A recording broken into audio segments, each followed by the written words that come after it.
it's Friday. Hey, it's Friday. Hey guys, I'm back again, and it's Friday. Today, I want to talk to you about winning on your first wholesale deal. Who wouldn't like to make money? Let me see. I might look. Let me see. Hold on. Okay. Who wouldn't like to make, just say, $15,000 in 2 weeks? Who wouldn't like to make, say, $20,000 in 2 weeks? I know I sure would. My first wholesale deal, I made $20,000. I wholesaled a deal in Woodridge in DC. It was an experience. It was very nerve-wracking. I had no idea what to do. I was just nervous. I was like, man, I got to make this happen. It took me 4 months to get my first deal. I started doing DC probate in like 2016. I kept being pushed by a couple of my colleagues and by a couple of people who really, really believe in me. They're like, you should do wholesale deals. You need to do DC probate. You're going to make a lot of money. So I said, okay, I'll just do it. Needless to say, it took me about 4 months to get my first deal. I have 3 points that I want to bring you today. The first point that I want to make to you today is you will need somebody to call. You're going to need somebody to call. Once you get a deal and a seller says they want to sell and you're like really close to getting that deal under contract, you need somebody to call. You need a confidant. You need somebody to confide in. That's the first point. The second point is you will not make all of the money. You will not make all of the money in your first deal. Do not think that since you have a deal that you're entitled to make all the money. No, it's a learning experience and you got to pay to play. The third deal is you have to be confident in what you're doing. You're going to be nervous. You're not going to know what you're doing, but you have to be absolutely confident. And the way that you build confidence is to know what you're doing, to read your contracts and to read your assignment agreements. Okay. So let me tell you guys about my first deal. So I started cold calling DC probate. So I'm all young and just trying to figure this whole game out, right? So I met up with a seller. The property was on Randolph Street over in Northwest DC. And my intention was to list the property as a real estate agent because the property was worth around $350,000. I would have made a nice commission. One of my colleagues was saying, get the listing because you have more control with the listing. So I tried my best, and the seller said, I do not want to list my house. I want to sell my house fast. I don't want to go through the process with having buyers come through my house. I don't want that. So I said, okay, what do I do next? I had no idea what I did. So what I did, I called my mentor and I'm like, hey, I have this property that I want to get under contract. What do I need to do? So he was pretty busy at the time and he couldn't help me. So I'm like, okay. So I called another cash buyer, someone who has a great reputation. His name is Nate Joy. Had a great reputation, heard great things about this guy. So I'm like, I'm about to call Nate. Nate was like, yeah. I'm like, I got this deal, this property, this guy I want to sell. What do I need to do? He was like, oh, Barbara, I'm in the area. Let me go past. I just talked to him. So let me tell you the funny part. So the guy, he was saying that he was going to get $400,000 for his house. He's like, man, I got this guy who came inside the house. He's going to offer me $400,000 and all this and all of that. So I was like, okay, that doesn't sound bad. So Nate was like, I'm like, Nate, what do I need to say to this dude? I want to get him under contract. He was like, look, do this. He said, tell the guy that we can give him $350,000 cash. And if he has another offer, tell him we can match that offer, but we need to see the contract before we, match the offer. So what I ended up having to do was to create urgency in the situation. So I said, look, I call his name is Mr. Jones. I'm not gonna give you his first name. His name is Mr. Jones. I called Mr. Jones, right? I said, hey, Mr. Jones, my partner, because what I did was the way it looked, the perception was I was just this agent. And then Nate, he's like mixed. He's like white and black, but he's more white than he is black. So he went past the property and he looked at it, talked to the seller or whatever. So when I talked back to the seller was like, oh, that's your boss. I said, yeah, that's my boss. He told me to, come by. I'm working on behalf of him. So right there, that's when I figured the game out. You always got to make yourself a position that you're not. You always got to go in the low level of the position. So I said, yeah, my boss, you know, we buy houses and we're really interested in this house. But I told the guy, I said, if we don't buy this house, he's going to buy another house. We looked at 3 properties the other day and he might move on. We have $350,000 cash. The guy was even nervous. He said, you know what? You're right. But what he wanted was, he wanted $10,000 up front before we did anything. The guy lived in the house. So my cash buyer was like, you know, I'm not giving him $10,000 and he's still living in there. DC TOPA laws is crazy. Tenant Opportunity to Purchase Act. That person could take your money and run. Long story short, we closed in about 7 days. I made $20,000 on my first deal. So let me get back to my point. The point is, you're going to need somebody to call, okay? You're not going to know it all. I didn't know how to pitch this deal. Sometimes you might not really understand and know the comps. But when you show somebody a house and they tell you how much they're willing to pay, meaning the cash buyer that is, you have a sense of what people will pay for the property. I called him before I even got the property under contract just because I trusted him and he has a great reputation. So my advice to you would be is, if you're going to call somebody, you have to make sure you can trust that person, because people will swoosh that deal from up under you and you won't have a deal. Make sure you call somebody that you trust, because you're going to need somebody to call.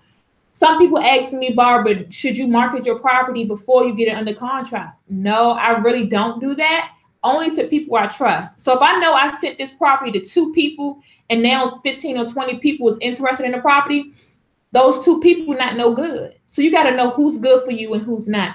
You always need somebody to call. Another thing is, be ready to go 50-50 on the deal. You might have to go 50-50 on the wholesale deal. The reason why I say that is because you're calling somebody and you're taking time out of their day for them to help you.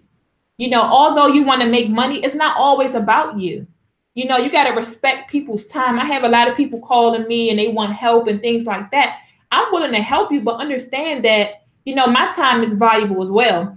So just make sure that you keep in the back of your mind that I'm going to have to pay this person for their time and their knowledge, because they don't have to help me. You know what I'm saying? I think that's very important. I think a lot of people miss that. I know, like my first deal, I took it, I could have got more for it. Like now that I'm learning the game and I'm learning the business, I know I probably could have got close to 400,000. I wholesaled it for 370. I probably could have got 390 for it. I could have made $40,000 or $50,000 off of that deal. But I know that now. Am I okay with what I made? Absolutely, because without the person that I called, I would have never did that deal. So do not take for granted the people who really is going to help you. Yeah, you may take less money, but it's a learning lesson. Trust me when I tell you. And just have an idea in mind how much you would like to make off the deal. So if you're okay with $15,000 or $20,000, be okay with that. Now, when you look at that HUD one and you see that that person may have made another, just say $80,000 or even $100,000. I know people who made, you know, 6 figures on deals. Don't be mad at that person for not telling you everything. Because in this game, it's called learning. It is a learning experience. Yeah, it sounds a little crazy. It sounds a little quirky, but that's the name of the game. You got to pay to play, baby. And if you're not ready to pay to play in this game, this is not the game for you. Your first 2 or 3 deals, 2 or 3 deals, just be ready to take a little bit less. But as time progresses, no, you got to know what you stand for, okay? But I want you guys to really take that away, because that's very important. A lot of people miss that. Oh, I wholesale such and such a deal. That person made more than me. Don't count nobody else's money. Worry about your own money. I say that because I hear a lot of stories about that. And it's like at the end of the day, you made money and you learned. You can never, experience is invaluable. It's intangible. You cannot get that back. Like no one can take that from you. All right. So secondly, what else I got on here? Okay. Like I said, know how much you want to make. Also, know that you will not make all of the money. That's kind of what I just said. You know, it costs to learn. It's a learning experience. Be grateful for that, because a lot of times people have to pay a lot of money to learn. Let me give you an example. We have like Fortune Builders and we have like these other programs. They're charging you like $50,000 or $60,000 to even be a part of their program.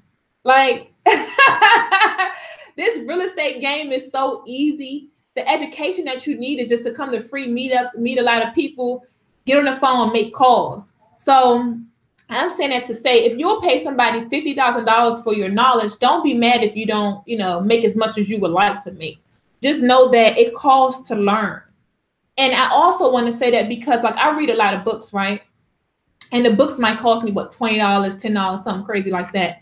But it's costing me because I got to take my time out of my day to read the book. I could be doing other activities, revenue generating activities, but the knowledge that I'm getting from reading books is actually adding value to my life, but it's taking time out of my day. So what I'm saying is that time is money. So the fact that I'm taking time out to read, to educate myself, and to pour into myself, it's costing me to learn.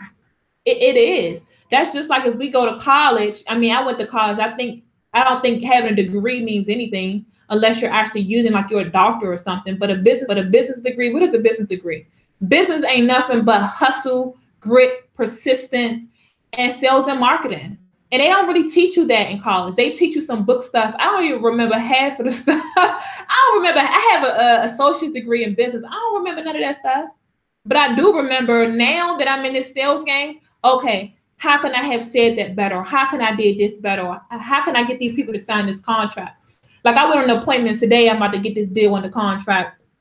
And the guy was like, man, Barbara, I had this property for 12 years. It is vacant. And this person offered me this. And this person offered me that. And all of this stuff.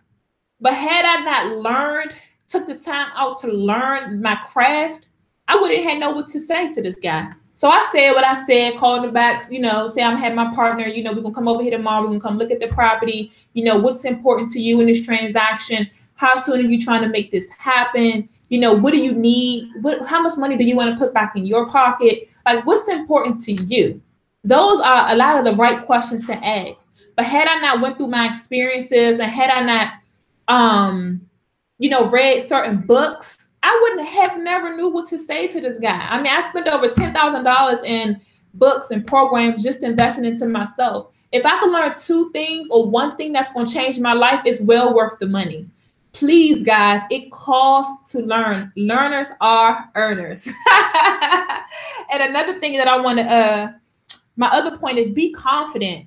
Like, when I did my first deal, I was scared, y'all. So the guy, my cash buyer, he didn't sign the assignment yet. Like, okay, so I got the deal under contract with the seller. It took my cash buyer about 2 days to sign the assignment agreement. If the cash buyer don't sign that assignment agreement, you do not have a deal. Because you need somebody to buy the deal. So I was nervous. I'm like, oh, okay, he didn't sign it. So I'm like hitting him up, can you sign it? People busy. So, I mean, it wasn't nothing, no ill will on him. But he ain't signed it yet. I was like, dang, what am I going to do? So I went into beast mode. I'm like, man, I'm getting this deal close. I don't care what happens, what I got to do, however that looks. So I called another one of my mentors. I'm like, look, I got this deal. If this person can't close on it, would you be able to buy it? You always want to have a backup buyer, even if you don't make no money.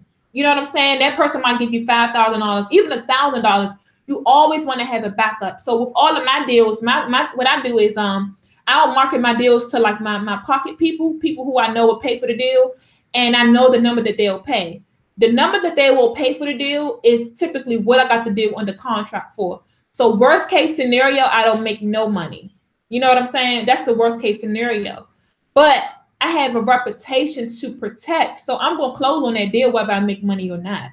That's another thing that we got to keep in mind. Sometimes we lock these deals up and we don't have a cash buyer yet. But we got to have our people in our pipeline that, if something goes crazy, something goes wrong, we got somebody to actually buy the deal. I know for sure I'm not buying the deal because I don't flip houses. But at the same time, you always want to have, like, your back pocket people. Worst case scenario, if this happens, I know I got such and such in my arsenal who will close on the deal. You know what I'm saying? I hope that makes sense to you guys, because you always have to have that backup, that just in case person. You know what I'm saying? Because I got to stop saying, you know what I'm saying? I got to get better with that. But you always got to have that backup person. You always got to have that clutch person. Like, yeah. Okay, about being confident. So yeah, you guys need to read your contract, your purchase and sell agreement. That's very important. When I did my first deal, all I did was I just filled in the blanks. I knew that my fee was $20,000. I put that down there, and that was it. But you really have to read your contracts. Like, you got to know what you're getting yourself into. Because people will ask you, oh, what does this mean? Oh, what does that mean? Or like, people will start probing you. And the less you know, the less confident you are. And people pick up on that, and you will lose a deal by not knowing. Trust and believe. Trust and believe me when I tell you. So what I did was, what I'm starting to do, and what I've did before is I start reading my contracts. I wish I can share my screen with you. I don't think I can share my screen, but anyway, I start reading my contracts, like the feasibility period and the inspection period and things like that. On my contract, it's so funny. I have this clause in there. One of the clauses in there was like about a mortgage financing clause or something crazy like that, like an out. I took that out because every time somebody sees a mortgage financing clause, they get a little bit weary. Like, what are you talking about? I'm like, it's a mortgage financing clause. But at the end of the day, you don't have to have certain things in your contract. Another thing that I took out one of my contract, I put cash payment at settlement, meaning certified funds or bank wire funds.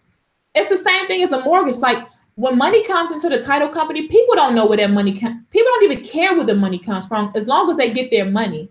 So when I tell them that it's a cash deal, they'll see my contract and they'll see the paragraph that says cash, and it'll be cash. But what is cash really? Am I going to give them $400,000 in ones or 20s or hundreds? No. Cash is value, right? It's certified wired funds. So even though a bank is going to transfer the money, like from a hard money lender or whatever, it's considered cash. So I don't need a mortgage financing clause in there and all. I don't need all of that. All I need is a feasibility period, meaning I need a period in where I need to inspect the property. If something comes back within that time frame, then I'll have to renegotiate with the seller. But a lot of verbiage we have in these contracts it's not needed. It's really not needed. So I would highly recommend that you take a look at your contracts. You can revise your contract. You can take stuff out, put stuff in. You can have an attorney look at it. But at the end of the day, a contract, you just need to understand what you're doing. It can say, I will buy your house. I have a good friend. He's in Charlotte, North Carolina right now. And he said they only have 1-page contract. In DC, we have like a 4 or 5-page contract. We don't even really need all that verbiage for real. What we really need that's important in them contracts is, 123 Main Street is going to buy this property. We're going to buy it as is. We need 5 days to take a look at the property. We need to make sure that the contract is actually assignable, meaning that we can assign it to another entity. And even if the contract is unassignable, I had one deal. I went to this appointment and I asked him. I said, "So what's important to you in the contract and everything?" He said, "I don't want to see any assignment clause in the contract." That's fine, because if I get an LLC, I could reassign the LLC. That's not in the contract. See, people think that they know more than you when you really know more than them, but you don't let them know what you're thinking. So that's just like an MLS contract. The MLS contract says that the contract is not assignable, which is the contract is not assignable unless the buyer and seller agree. The seller don't need to know what you're doing. So if you put the contract under an LLC, you could reassign the LLC. But that's not in the contract, so you're not doing anything wrong. So I'm saying all that to say, understand exactly what it is that you're doing. Understand exactly what it is that you're doing and understand the play. Like, you're setting up a deal. Like, you got to know from A to Z, what does this look like? What may happen bad or what may happen that's good? Like, what's the best case scenario and what's the worst case scenario? Like, I got a deal now that's supposed to close next Friday, and my cash buyer is like, "Barbara, I need to switch title companies because of whatever reason. I don't know. He might got a good deal with these people. His lender is, more comfortable with this other title company.